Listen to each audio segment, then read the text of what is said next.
pesawat tersebut. Hasil sementara dari hasil kegiatan pengecekan oleh Bidok dan Narkoba dan dari Paskas, saat ini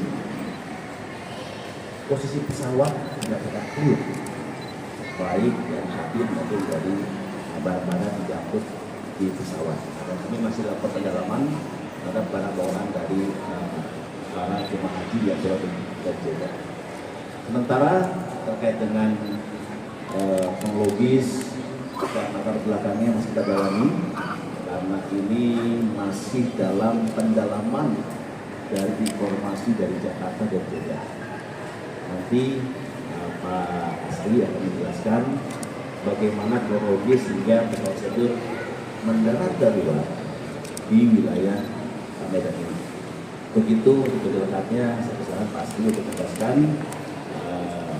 awal mula bagaimana pesawat tersebut mendarat, nanti Pak Pangdam dan Pak Dalanur untuk menjelaskan bagaimana perkembangan situasinya. Silakan.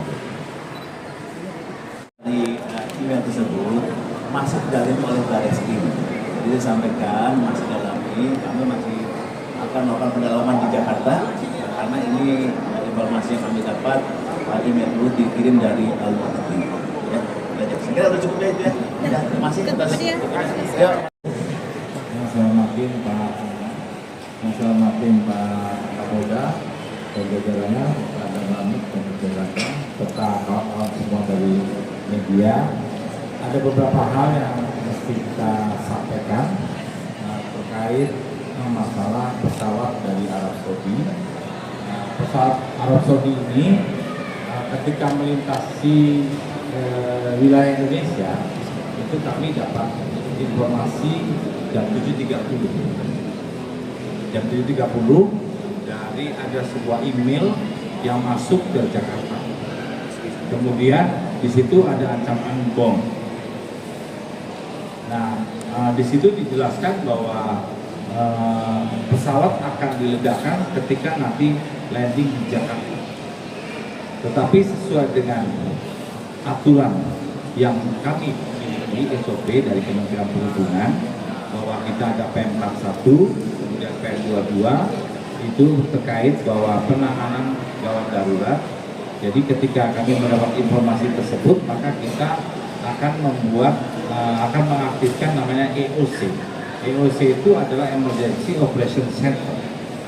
Nah, itu kita aktifkan. Kemudian setelah aktif, di sini ada Pak Jati, langsung mengaktifkan, langsung berkoordinasi dengan aparat. Yang pertama yang kita hubungi adalah teman-teman dari kepolisian, dan kemudian yang kedua teman-teman dari TNI, baik TNI AU, Lanut, kemudian dari Angkatan Darat, dan tenaga sendiri dari Pak Nugro Jati, yaitu ada tenaga AFSEC dan PKPPK. Nah, mereka bekerja sama dalam satu koordinasi masalah keamanan penerbangan.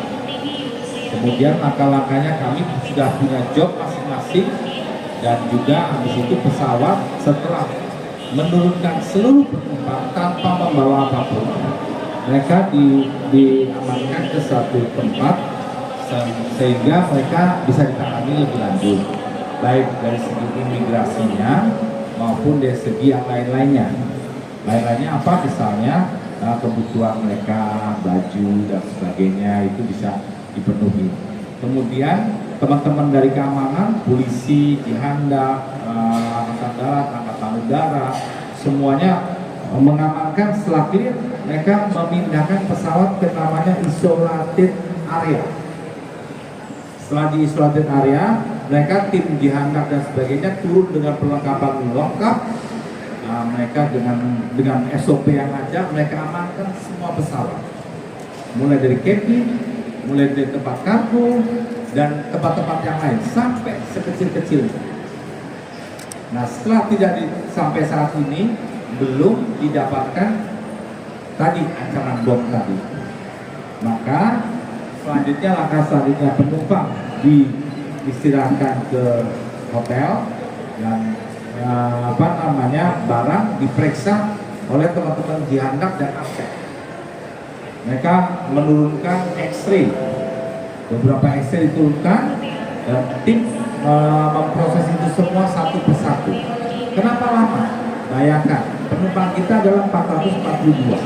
Kalau setiap penumpang membawa 3 koper sampai 5 koper, maka estimate akan sampai dengan 2000 koper. Ya kan? Jadi kenapa itu lama, teman-teman?